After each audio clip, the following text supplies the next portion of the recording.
सबसे ज्यादा बात गौतम अडानी की हो रही है। कुछ ही दिनों में अडानी दुनिया के तीसरे सबसे अमीर आदमी से 20वें नंबर से भी नीचे पहुंच गए हैं।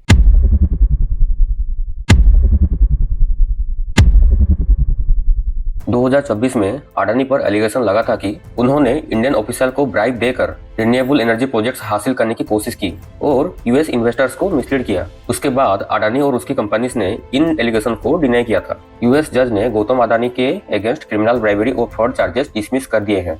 इसका मतलब ये है कि यूएस का ये क्रिमिनल केस अब ऑफिशियली खत्म हो गया है और चार्जेस डिसमिस हुए हैं। इसका साफ साफ मतलब ये है अडानी को यूएस कोर्ट की तरफ से आरोप मुक्त कर दिया गया है। इंडिया के प्राइम मिनिस्टर बनने का सपने देखने वाले सम्राट राजमाता सोनिया गांधी के प्रिय पुत्र, वे भी था संसार बीजेपी आरएसएस के संघारक तीनों के बीच अमरेंद्र राहुल गांधी ये है हमारे सो कॉल्ड ऑपोजिशन।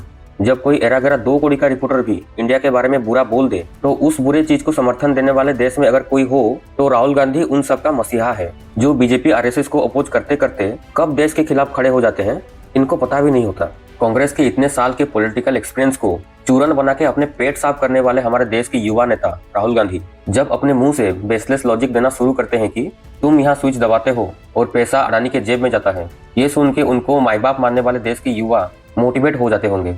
हमारे देश के ओपोजिशन को अगर अडानी और अंबानी से इतनी दिक्कतें हैं तो अपनी रूलिंग स्टेट में इन बिजनेसेस का इन्वेस्टमेंट क्यों लेते हैं? As far as Rahul Gandhi is concerned, the Congress leader now who is back in the national capital seems to be raking up at the Adani Rao once again. And Rahul Gandhi has cornered the Modi government over the Adani Rao.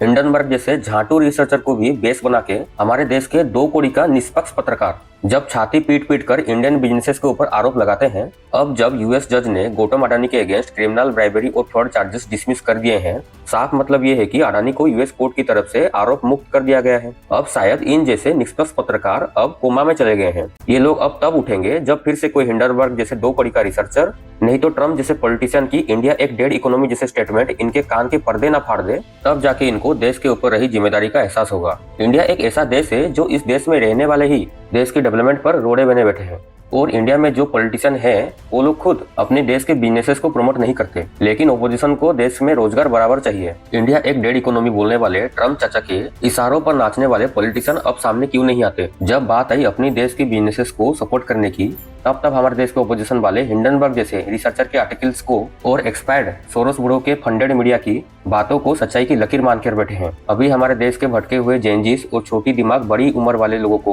कौन समझाएगा कि 2024 से अब तक अडानी और उसके businesses को जो loss हुआ वो किसका पैसा था? उस कंपनी पर जो हार्डकोर मनी एक आदमी इन्वेस्ट किया था, उस इन्वेस्टर का क्या हुआ? क्या वो पैसा हमारे देश का नहीं था? क्या वो इन्वेस्टर के जेब से नहीं गया? क्या वो देश का नागरिक का पैसा नहीं था? उस झाटू हिंडनबर्ग को इन सब में से कितना फायदा हुआ, ये कौन बताएगा? हमारे देश के 2 करोड़ का पत्रकार अभी इस पर बात करेंगे। हमारे युवा नेता राहुल जी बताएंगे, जो कि आए दिन अंबानी और अडानी बोलते रहते हैं। क्या हमारे देश में इन जैसे बिजनेसमैन की जरूरत नहीं है? क्योंकि ओपोजिशन की करतूतों से ये तो नहीं लगता। इतने बड़े देश में जो युवा एक नौकरी का उम्मीदवार भी है, उसको सरकार कितनी ही सरकारी नौकरी दे देगी। जब बात आएगी प्राइवेटाइजेशन पर, तब तो पूरा देश बिक चुका है का ढिंडोरा पीटने वालों की कमी थोड़ी है हमारे देश में। ओपोजिशन की बात माने तो देश का हर पूंजीजीवी एक क्रिमिनल है। देश में जो नैरेटिव बिठाया जाता है कि तुम लोगों का पैसा, तुम लोगों का खाना अब अंबानी और अडानी के पास चला गया, इसी में इतना दम है जो यूएस के बिजनेसेस को लेकर एक नेगेटिव रिपोर्ट पब्लिश कर दे। ये लिस्ट देख रहे हो, यह है यूएस की उन अमीरों की लिस्ट जिसके वजह से यूएस आज भी अपनी आइडियोलॉजी इन्फ्लुएंस कर सकता है, अपनी बातें मनवाने का दम रखता है। हमारे ओपोजिशन को अगर दम है तो यूएस की एक कंपनी के ऊपर एलिगेशन लगा के दिखाओ। नहीं कर पाएंगे, क्योंकि 50 तरीके पता है यूएस को सामने वाले को अपनी हाँ में हामी कैसे भरवानी है। हमारे देश में ये बोला जाता है, एक बटन और पैसा अंबानी और अडानी के पास। अगर कभी भी इंडिया को 3rd लार्जेस्ट इकोनॉमी बनने का ख्याल आपके दिमाग में आता है तो अंबानी और अडानी जैसे एक लंबी लिस्ट हमारे देश के लिए भी चाहिए।